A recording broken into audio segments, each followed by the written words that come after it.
Thank you, Sarah. And please, if you have any questions or comments, I love hearing from all of you. I know I'm the one doing the talking now, but feel free to put anything in the chat and I'll do my best to kind of keep tabs on that and respond as we go. I want this to be as helpful as possible for all of you. And so the title today is My Healthy Brain, Forming Habits to Improve Brain Health at Any Age. So, just a quick overview. I want to give a brief intro about who I am. We'll talk about brain health. There's a lot of definitions out there. And so I'll provide one that I think is really comprehensive and it captures not just the biology, but the psychology and the well-being aspects of what as well related to brain health. And getting away from thinking about brain health as a negative, right? As what it can't do when it's declining or getting slower or worse over time, right? We want to expand our definition of brain health beyond that. I'll share a little bit about the process of developing the My Healthy Brain program. What we do at Choir is develop interventions and we test them and hopefully deliver them and share them with patients. And patients and communities don't typically see what goes into that process. So I'm hoping to kind of bring you into the factory, show you the assembly line of how this works, if that's of interest to you. And then hopefully most impactful, I'll share a case example of one of our former participants. I actually have some video clips where she spoke about her experience. So I'll share that with all of you, and hopefully that will lead to a rich discussion toward the end. So, some very brief intros about me. Like I said, I'm a clinical psychologist. I did all of my training here in Boston. I'm originally from the Maryland, Baltimore, D.C. area. I moved up here about a decade ago. I went to Suffolk University. And the whole way through, I focused my clinical work and research on the well being and health of older adults. I actually started working in nursing homes and senior living facilities, or assisted living facilities, sorry. And just seeing the impact of dementia on patients and caregivers really inspired me to focus on the earliest stages of prevention. So, what can we do before cognitive decline or memory loss sets in? Is there anything that's still under our control, or is it all up to our genes and there's nothing we can do? We'll talk about that a little bit more in just a moment. I was really inspired by my family to go down this journey as well. My mom, you'll see in the top picture with me in the graduation gown. She's a clinical psychologist, but she worked with kiddos. So hearing about those stories growing up, I was like, nope, I don't want to deal with any of that. I'm going to go work with older adults on the other end of the aging spectrum. So I carved out my own space. But also my grandparents, which you'll see a picture on the bottom. That's my grandma on the left and my pop on the right, and them looking way cooler than me, than I ever will be, even though I'm wearing some shades in this photo. But they've really had different health journeys. My grandmother has dealt with a lot of chronic pain, and that's really gotten in the way of her everyday life and the active lifestyle that she was once living.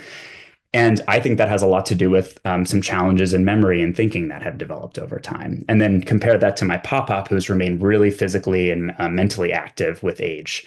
And he's really sharp. And so that's made me wonder, is there something to do with the lives that we're living, that we choose to live, or that we are stuck living with, the situations that we're in that influence our memory and our thinking? And so, just a little bit about Choir. So, I found my way to this team at Mass General Hospital. We're the Center for Health Outcomes and Interdisciplinary Research. We're across the street from the main campus. And really, what unites us is we focus on the health and well being of populations across the lifespan. So, we have everything from myself in older age all the way down to before birth in preschool and adolescence. And we focus on caregivers. That's a big emphasis. We also focus on people who are dealing with other medical conditions like chronic pain, I mentioned, or recovery from a stroke, or another neurological condition or disease like Parkinson's and ALS. And we have a lot of different exciting studies going on. So I just wanted to show you the range of our research portfolio. And there's a lot here that we're really dedicating towards improving brain health and providing services for caregivers in the areas of chronic pain, the earliest stages of cognitive changes like subjective cognitive decline, which I'll share a little bit more about in a moment, and mild cognitive impairment. But we also have a bunch of different studies that are ongoing now specific to caregivers. Some of them are app-based or virtual, so you can participate from anywhere in the country. For example, the Stride program provides caregiver support and coping strategies via a validated and science-based app, all the way to the caregiver clinic, which is meeting with a therapist like myself over Zoom to learn different strategies for brain health, but also for coping and managing the challenges of being a caregiver. And my research focuses on promoting brain health across the lifespan. Like Barbara mentioned, using different types of technologies to help promote and also keep track of our changes in lifestyle as well. Many of you might be familiar with using an Apple Watch or a Fitbit. That's something that I'm really passionate about, and also breaking down the digital health divide, the stigma that society has of older adults not wanting to or being able to use technology. I don't believe in that at all.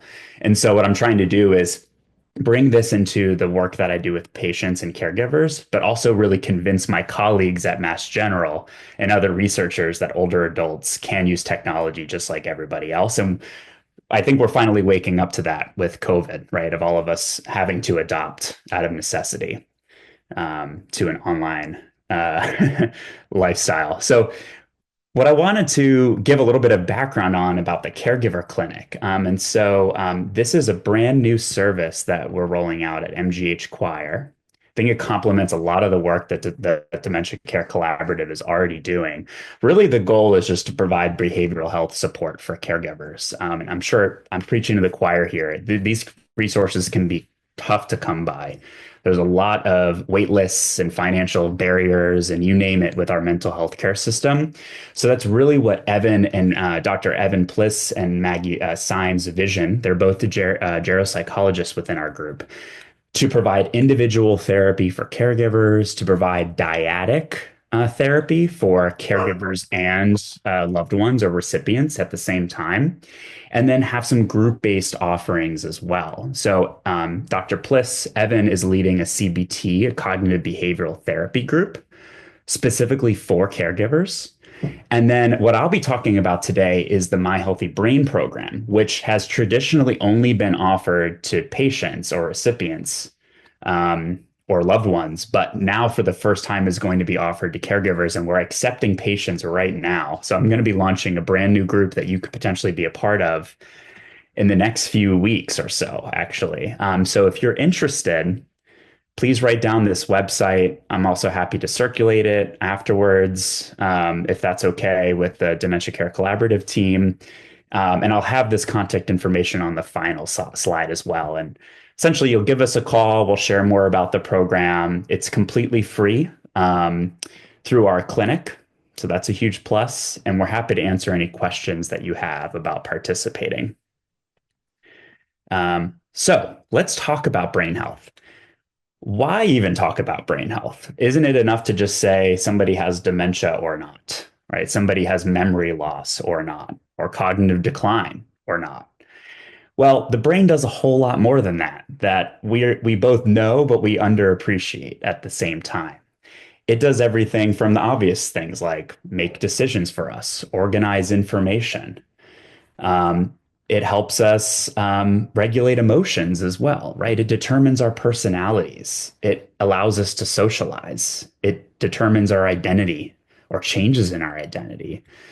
And then, of course, right, storing and retrieving memories. But it's important to really keep all of this in mind for many reasons. I think the first of which is when we have memory problems, we tend to fixate on that, right? We think our brains our memory is shot and we're not, right? Of course, that makes our lives much more difficult. And I don't mean to minimize that, but there is a whole lot that's going on in the background that our brains are responsible for. And we often don't appreciate that until it's gone or until we're worried about our brain health. And so because of this, it's just a kind of call to action. And it's something sometimes that I work with patients on, is identifying strengths and weaknesses. Right. So maybe memory is more challenging. And there are some changes that are expected, of course, as we get older with our thinking. It's more difficult to think very quickly on our feet. That speed of processing might slow down little by little as we get older. But there are also things that get better as we get older as well. Wisdom being the main one, right? The lived experience, things that I have not lived through. People who have lived longer than me have a broader and deeper perspective on. So it's always important to bring that into the picture. And so you're getting a little bit of a theme here about we need to kind of think about all the factors involved with brain health rather than trying to put it into a box or think very narrowly about it. And let's talk about when thinking goes awry. So when our brain health experiences challenges, what does that mean, and what do some of those stages look like? So, like I just mentioned on the prior slide, everybody experiences some slight cognitive changes during their lifetime. And that's that green line that you see at the top here. So just to orient you, on the bottom, we have the amount of time. So you can think about the lifespan from young to older age. And then on the vertical, thinking ability or cognitive ability. And so at the very earliest stages, prior to dementia, there may be some subtle changes going on. And this is what's really difficult, right? The most common questions that I get are, well, is this normal? Right? Is the type of change that I'm experiencing something I should be worried about? Well, at the very early stages, there's what's called subjective cognitive decline. So you or someone you know, a loved one, might pick up on things like maybe you're getting lost a little bit more often, or maybe you're misplacing things a little bit. Some of that is very expected, and there's a lot of factors that go into it, like having a stressful day. When you're younger, right, and I'm messing up at work, it's very easy to blame a poor night's sleep or being under stress. But as we get older, that carries more weight, understandably. I think what I always say to patients as a way of kind of clarifying a difference, and obviously this is oversimplifying it, is it's one thing to forget where your keys are. It's another thing to forget what your keys are for. Right. So there's different levels to this. And this is where professionals come in, like myself and other people who work in the field, that can help you assess whether the change is substantial enough to, at the next stage, mild cognitive impairment. This is where some of the changes in memory and thinking might show up on a memory test. Some of you may have gone to a doctor for an annual wellness check, or even a neuropsych evaluation to test your memory or your thinking. They'll give you some standardized tests like quizzes or brain games. And that's our formal way of evaluating whether you've had an objective change in memory, attention, or another type of thinking. But at this stage, you're still able to do many of your daily activities, but you might need a little bit more support. And then, of course, the area that we're all most familiar with is dementia, which is this umbrella term. And I'm sure many presenters in the past have gone over this as well. So hopefully this isn't too much review. There's different types of dementia, and then that's differentiated by the different type of stage. So to bring this together, what I'm really interested in is helping folks at the earliest stages, or particularly caregivers who may not be experiencing memory changes themselves, but are really interested in protecting and promoting their brain health as much as possible, as soon as possible. And why is that important? Well, even though it's not showing up on a test, right? You might go to a doctor to evaluate your memory. They might say, "Good news, we haven't found anything." It doesn't mean that your concerns don't matter, because memory loss or perceived memory loss is super common. Like half or more of people age 65 and older endorse it. And some of the research is showing that even if you don't have dementia, that could potentially be an early window for treatment, right? It might be an early indicator that, hey, we might want to focus on some risk factors that we have control over right now and do something about it. How can we dial down the risk at the earliest stage? And for caregivers specifically, as you may know, have increased risk for dementia. This is something that we're still fully trying to realize the extent of this risk. And there's lots of factors that are involved. One of the main ones, like I mentioned earlier, is the stress hypothesis, right? All of the, the pressure that you may be under. And there's many others as well, right? It interferes with the lifestyle factors that I'll be talking about in just a moment, right? You may not be able to eat as well as you used to. You don't have the time, right? Or the appetite, for example. You might not be moving your body as much. There may be anxiety, depression, other risk factors, weight gain, for example, not regulating cardiovascular risk factors, right? It's very common for caregivers, particularly at the beginning, to start to put their health and wellness needs aside for the person that they're taking after. So, hopefully, this is something that is just another motivator to be thinking about brain health if you identify as a care partner or a caregiver. But the good news is that there are steps that you can take, right? And that's the goal of this presentation is like, all right, I'm sold. Like, what do I do about this, right? And the reason why this is important too is that our healthcare system isn't really set up all that well to help caregivers and even people who are at risk for dementia in general to promote brain health at the earliest stage. Typically, the way healthcare works is that we wait for an illness to emerge, then we do something about it. It's very reactionary, but prevention doesn't work that way. We want to do things proactively. Right? Today is tax day, everyone's favorite day of the year. Um, and typically, a good way to approach that looming deadline is to get started early, right? And so our healthcare system, we know this, we know prevention is important, but we really don't have resources in place for it. And as a result, there's still people out there in the community, myself included, who are really interested in brain health and really scared about dementia. So they're turning to other resources. And one of those is brain supplements. Has anyone seen ads for Pravagen online or on TV, or maybe heard or seen articles in the Times or other places about foods you should be eating to promote brain health, right? They're everywhere. This graph that you see on the right-hand side, I analyzed Google search history, and you can see how much searches for brain supplements are increasing over time in the US. So there's a huge need for this, but we're not doing what we can as healthcare professionals to address that need.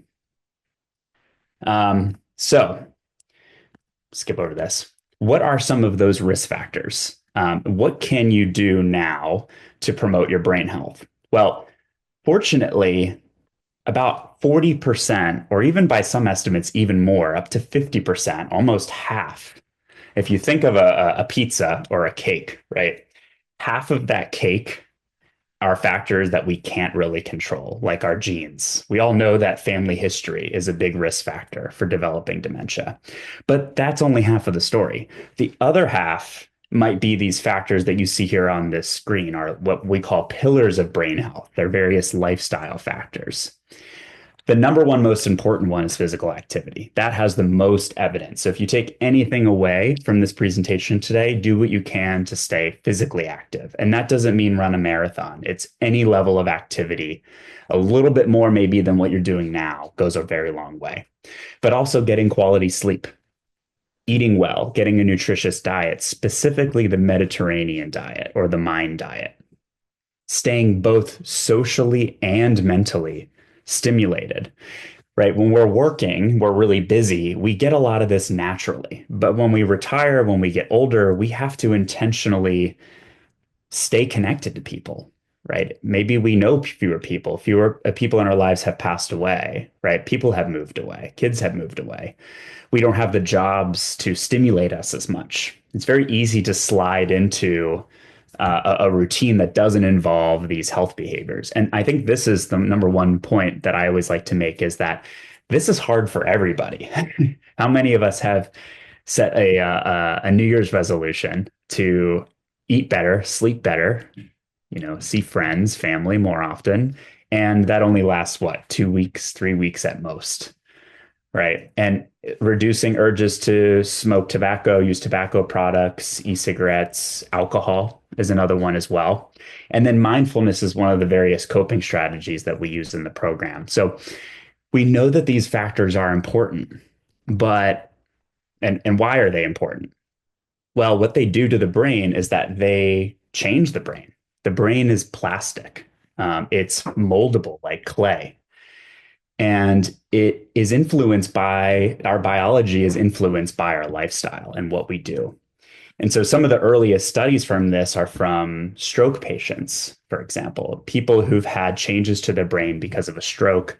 Well, through repeated practice, through exercise, through rehabilitation, the brain can change in various ways and adapt. And the resilience of the brain is really astounding, but it needs a stimulus. It needs a little jump start. And so that's one of the many reasons why we think lifestyle is important for brain health. But it also reduces various risk factors like heart disease, depression, anxiety that impact our brain health as well. Um, there's lots of different studies going on related to brain health. I'm going to share the ones, of course, that are being conducted here at Mass General. The findings have been very promising so far. One of the biggest studies was conducted in Finland. They looked at a program that encouraged people to change multiple habits at the same time. And they found a 25% improvement in cognition over a 2 year period. That's really encouraging. But there's some limitations to this. None of us live in Finland. That's the first one. Um, and another challenge is that, like I've been kind of hinting at, behavior change is hard, particularly as we get older and we're dealing with maybe other medical problems, or if you're a caregiver and you don't have as much time for it as you used to. And there's lots of other challenges as well, right? Low motivation, the weather here in Boston, the cost of joining a gym or paying for nice, good ingredients, right? Fresh fish, for example, that's on the Mediterranean diet. Not having somebody to walk with, not having access, right? Maybe you live in an area that's really far away. So these are the reasons why we need programs like My Healthy Brain. We all have barriers that we hit when we're trying to live a more brain healthy lifestyle, and it's difficult to navigate those on our own. So what we do in the program is we integrate the science of behavior change with the latest scientific evidence on the connection between those behaviors and our brain health. And then we use psychology strategies to overcome them together and do so in a group format. So what I'll do is share a little bit more about the My Healthy Brain program. So it's something we've been developing over the years at Mass General. It's been my baby. It's my main project. I'm very proud of it. It's come a long way. Still got a little ways to go. And the reason why I mention that is because every time we do the group, we try to learn from the people who participate in it. So I'll share a little bit about what that process has been like. What you're seeing here is what we call the NIH stage model. What it basically is if you remember during when they were talking about the COVID vaccines, right? They're like, there's all this news like, oh, it's in phase 3 now. That's so exciting. It's almost ready to be used by all of us, right? The way that we develop drugs and therapies like this is through a series of stages. You start small and you learn and you fail and you learn, and then you hopefully conduct larger and larger studies, and then it's ready to be used. So what we did is we conducted some versions of this in person back in the day, and we realized that it was helpful, but it had some room for improvement. And one of the major things that we had to change is to move this virtual during COVID. We incorporated different types of technologies, like Barbara mentioned, to help reinforce the program. And we incorporated mindfulness as well as a way of encouraging behavior change and helping people roll with or cope with some of the challenges that come along with that. And then what we're currently doing now is just wrapping up a large randomized trial of My Healthy Brain. All of this to say, we've been rigorously testing the program. And so the program that you would get if you do decide to participate or it's something you're interested in, you wouldn't be a guinea pig of. It would be something that is evidence-based, that we have published papers on that you can see at the bottom here. And this is what I'll be talking about today. So the program itself, it's structured in an 8-week format.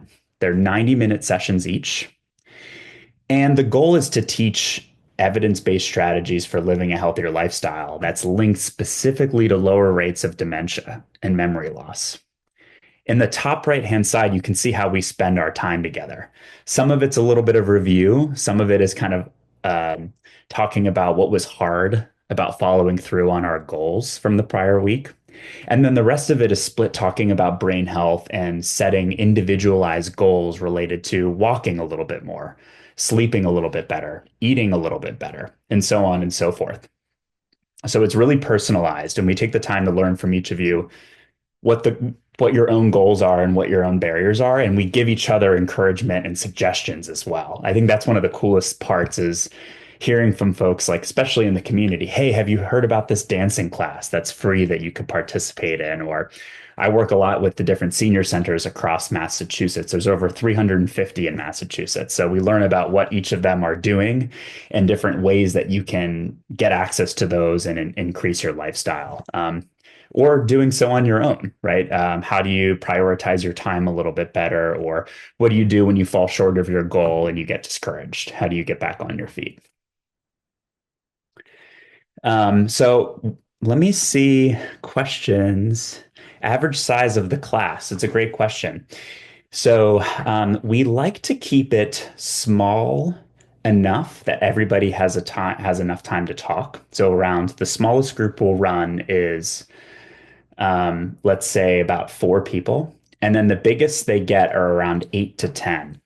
What we find is that's kind of the sweet spot. It's like Goldilocks, not too little, not too much, just right. That there's enough people, so there's an engaged conversation. And if a few people don't show, it doesn't feel like, where is everybody? But at the same time, everybody feels like it's a tight-knit group and we give each other suggestions. Um, Awesome. So thanks for the question. So the first study that we did was with older adults who had early stages of cognitive decline, so early memory loss, and they had one or more lifestyle factor. So maybe they had a sedentary lifestyle, or they weren't getting as much sleep as they would like to, and they're feeling sleep deprived. We got all of our patients from a neurology clinic, the McCants Center for Brain Health at Mass General. Another great resource to look at as well. They have a brain care score that they've developed that helps you self-assess your risk for dementia based on various lifestyle factors like physical activity, cardiovascular risk factors, et cetera. And what we found is that the program was feasible in person. There were some really encouraging results. We saw some improvements in physical activity.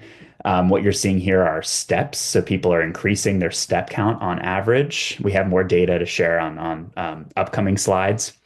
We also saw improvements in sleep and nutrition and reductions in alcohol use as well. We also saw improvements in mental health factors like decreased anxiety and depression, and people felt more confident that they could take control over their brain health. It's really common, and you'll hear from the case example later, Jenny, for a lot of our folks being referred to us after they've received a diagnosis, and they're not really given many suggestions about what they could do to take a step toward brain health in their own lives. So this was a way for people to kind of regain some agency. I actually have some quotes from patients. Like I mentioned, this part is really important to us, getting feedback. So one person said, "It gave me hope, a new beginning, something concrete and tangible to do about my MCI diagnosis, mild cognitive impairment." Another person said, "It made me more likely to problem solve when I have roadblock blocks outside of class."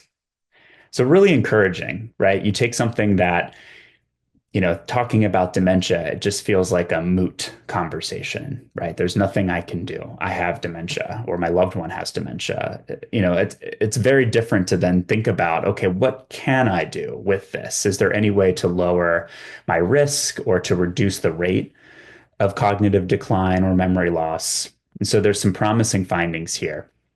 In insurance, yes. So for the new caregiver group that's coming up, you can go through your insurance.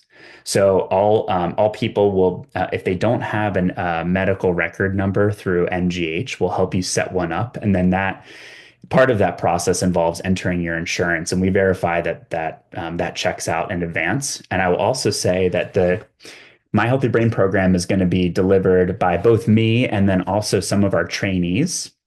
So we have a trainee clinic that, as long as you're okay and comfortable with a trainee being your clinician under my supervision as a licensed clinician, um, then you don't have to go through insurance at all. It's actually a free service for their training purposes.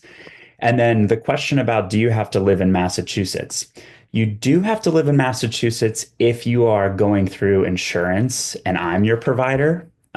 But if you are in the trainee clinic, you can live anywhere in the country and participate for free. These are great questions. And these are the types of things that come up on these phone calls with our staff. So we'll do our best to answer them. And if they come up now, I'm happy to tackle them as well.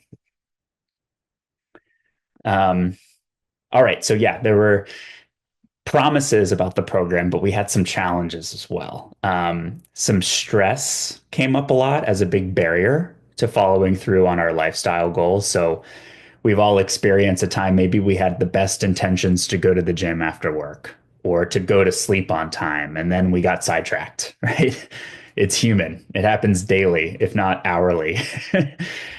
And then also, we all have these habits that are very ingrained, right? You might not even be aware of them half the time, right? I always, for example, overeat when I'm watching TV, right? I grab some chocolate or some snacks, and next thing you know, they're gone. And I'm like, where did that go? Right? That's an automatic habit that gets in the way of our healthy lifestyle habits. And we're not perfect, right? There's a reason why these are there. We all have our guilty pleasures, but can we use mindfulness to be a little bit more aware of what's going on in the present moment and decide, okay, is that helping me or is that hurting me?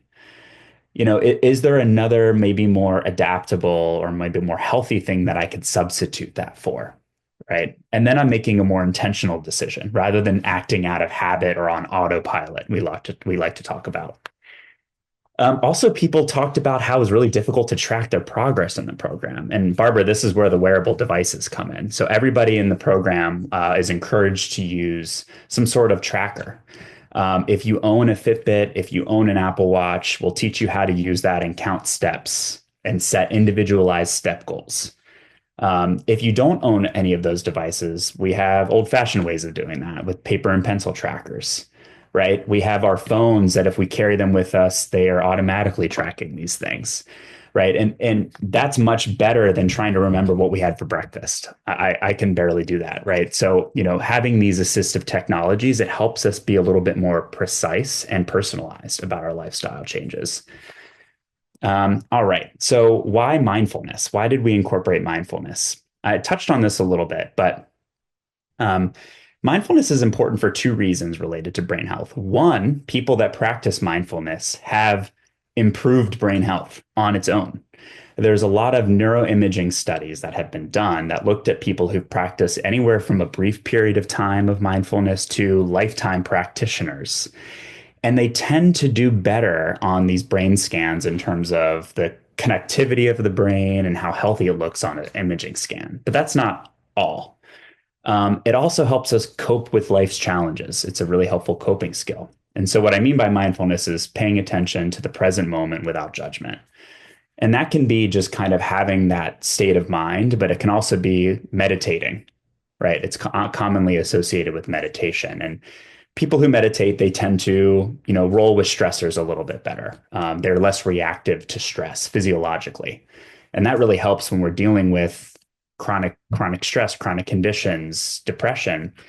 But what I really like about mindfulness here, like I said, is it helps us change our habits. It helps us understand what's going on when we're stressed, when we decide not to exercise, when we are spending the weekend not stimulating ourselves mentally or going out there socially. And by zooming in on that, we can make better or other choices. And so that's a big part of the program that we've integrated. So we went back to the drawing board. We conducted another study. And we actually, before we incorporated these things into the program, we asked people whether they would like to do that, right? What are their perspectives of that? And that's our version of what we call, and many researchers use these focus groups. You might hear about focus groups in like product development in the commercial world of, hey, would you guys buy this product, right? And so what we did was we conducted focus groups to understand, would folks like to use mindfulness in the program, and what was their perception of using technology?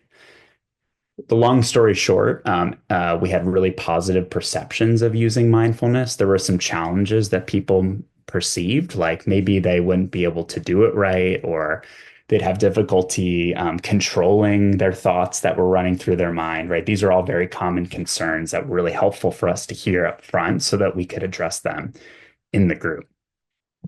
And so what we did is we conducted a follow-up study, very similar as the first one, older adults who had some risk for dementia, but early stages of memory concerns. And we did a virtual study. So we did 8 weeks of My Healthy Brain conducted virtually, and we did all the assessments virtually as well. And this study was funded by the Osher Center for Integrative Medicine at the Brigham, and they do a lot of mind-body research and clinical practice. And so, very similar to the caregiver version of this group that we're rolling out. What participants received was the 8 week program virtually. Everybody got a watch that they used to track their steps and sleep. We uploaded all of the mindfulness recordings to our website. So patients have access to that at any time, including when the program ends, so that the program is lifelong if it's beneficial. And then we meet once a week for 8 weeks for 90 minutes each to talk about individual lifestyle goals, tracking progress, overcoming barriers, and any strategy that we can to have a brain healthier lifestyle. And we looked at the pre-post changes to see if it was beneficial at all. And so this is what the program includes, just to give you a kind of under the hood look. So what we do is we combined different cognitive behavioral therapy strategies that target unhelpful thoughts, unhelpful behaviors, feelings that get in the way of our lifestyle goals. We use mindfulness to address a lot of that as well. And then each session includes one mindfulness meditation that we do as a group and some suggestions about how to practice mindfulness between the sessions. We talk about the importance between brain health and lifestyle. And we talk about different ways to keep track of all of this using the watch. What I really like about the program is that each session is focused on each of the individual pillars of brain health. So we start off talking about physical activity because that's the most important one. Then we move on to sleep, then diet and nutrition. So we tackle each of the pillars along the way, and you learn the strategies on the left to apply to the lifestyle factors on the right. And so some participants, they might say, I'm really physically active, but I really want to work on sleep. That's great. Other people might say, you know what? I need to work on all these. It's all come all. Brain health is very personalized, and the program tries to meet each person where they are. Just to give you a little bit of a sense of what we actually do in the session and how we apply all the different components. So here is an example of some education on brain health. This is the MIND diet or the Mediterranean diet that's recommended for brain health. So what you'll see is the foods that you are recommended to limit, like red meat, fast foods, right? We all know these, should be eaten in moderation to begin with. But what about the foods that nourish the brain, such as green leafy vegetables, fish, nuts, and berries? And then we talk about different ways to master the MIND diet, right? How do we actually cook more with these ingredients? Does it matter if it's fresh or canned? The short answer is not really for brain health. Frozen or fresh, same answer, right? And so we really try to get at making this realistic as much as possible as well. And it's not about losing weight. It's much more of a focus on nutrition for the brain. In terms of mindfulness, right? How do we bring mindfulness to lifestyle? Well, we can mindfully eat. We can slow down, right? How many of us are, from an early age are taught to clean their plates, right? Or they're starving people in some other foreign country, right? We have these ingrained relationships with our food. And when we use mindfulness, we pause all of that and we revisit it for the first time. So how do we really slow down and to actually taste what you're eating? Does that change your relationship with it at all? What do you do if you put your phone down and you don't multitask? Does that influence how much you eat? Right? Does it matter to sit at a real table with other people, with family, or right, to cook the meal? Right? All of these things you're kind of revisiting. The goal being that you bring some enjoyment back to eating and you start to question or revisit some of your health choices. So this is a way that we bring mindfulness directly into our lifestyle. And it's not just about sitting and meditating, right? And as you can see on the bottom left, we have some recordings as well for folks that they, after the session, will do this in the session, but then you can go back and listen to them in either a man's voice or a woman's voice based on your preference.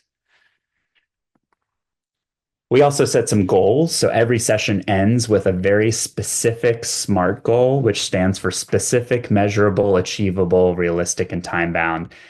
If you've been to a doctor or met with a researcher at some point, you've probably heard of this framework.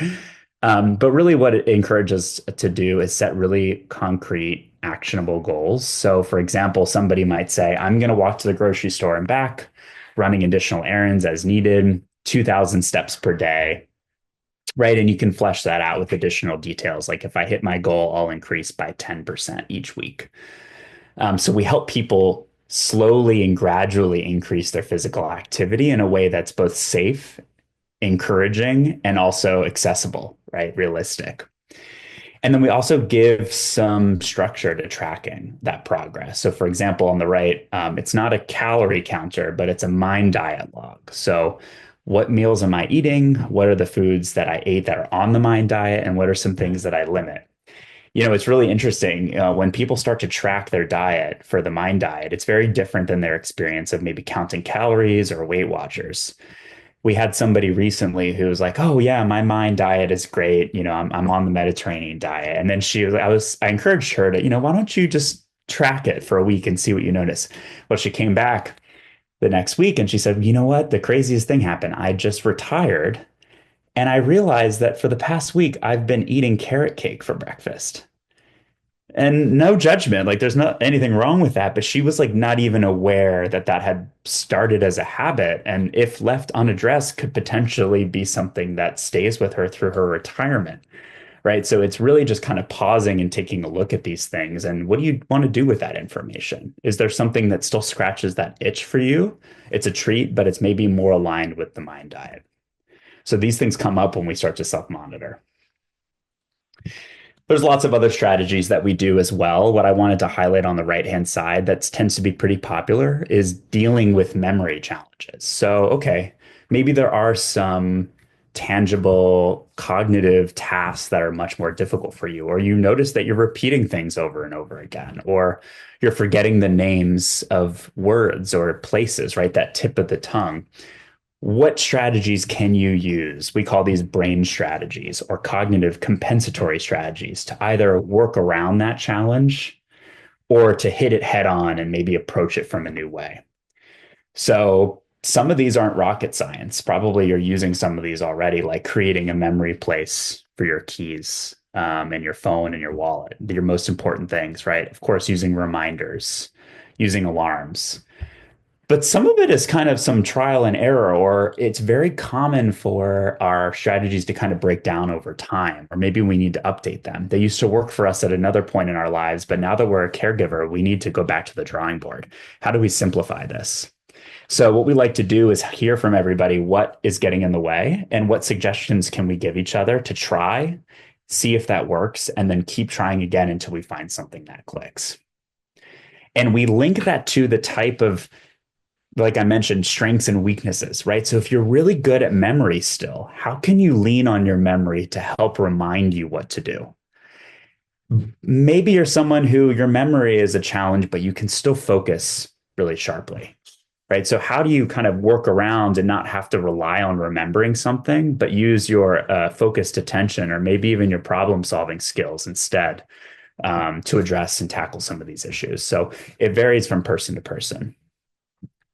Um, so what we found from the study that we've published in the Journal of Aging and Mental Health is that it was really feasible for folks. People could do it remotely, which was pretty novel at the time. People could use the watch. They liked mindfulness. It was really safe.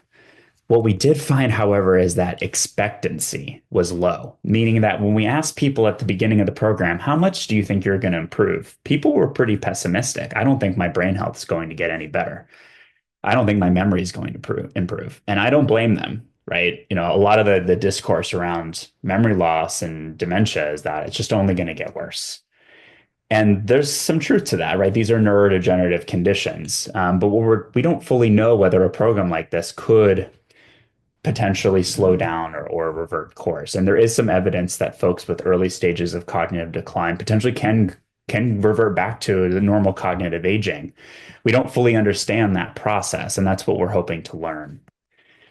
So, what did we find though? Did people actually improve? So, one of the most promising findings, I think, and this is a small sample, so and we didn't have a control group. That's something that we just conducted, and we're analyzing those results now, is that not only did people's performance on objective memory tests improve, but people's perceptions, their confidence, and their thinking also got better. So, what you see in the middle here is the Montreal Cognitive Assessment. It's a very common, it's actually the test that Trump claims to have passed with flying colors, 30 out of 30. So, it's very commonly used in brief hospital visits to do a check on memory. What you'll see is you see this blue arrow. I'm going to see if I can kind of use my cursor here while we're talking. This blue arrow here in the middle, that's the cut score, meaning that if you're above the line, you don't have any memory concerns. And if you're below the line, that's when we're concerned about memory. The black line here is the average person in the program. On average, there's a few people down here and below that on average, the group was below the cutoff. So as a group, although there's only 10 people, people had memory concerns at baseline that are meet the kind of objective criteria. But then after the program, folks are on average above the cutoff. And actually, if you look at the average, the real people, person by person, people are doing much better and tend to be improving, although that wasn't the case for everybody. Now, looking at subjective cognitive concerns, so their own beliefs about their memory, these are symptoms, meaning that the lower score, the better. So people are getting better from pre to post in terms of how much they think that their memory is functioning as well as it should. So, in addition to cognition, we saw some other really promising findings as well. We saw improvements in physical function as well. Everybody, like I said, wore one of those activity monitors. People walked on average 700 steps per day more than they started the program 8 weeks prior. People slept 30 minutes to an hour longer. It's a lot. So it wasn't everybody, but the average change was 30 minutes of sleep per night, which is clinically significant. We also saw some improvements in some of our main targets like mindfulness and coping abilities. But we didn't find significant improvements across the board. We didn't see many changes in alcohol and diet. We also didn't see in this study many changes with depression, anxiety, and social isolation. Those rates were pretty low at baseline, so there wasn't much room for change. And I think we have some room to go in terms of making this a better program for nutrition and diet. So I know we're kind of getting close towards the end, and I want to make sure we have enough time for questions. So what I'll do very briefly is just share one person's experience in the program. And so she's somebody named Jenny. That's not her real name.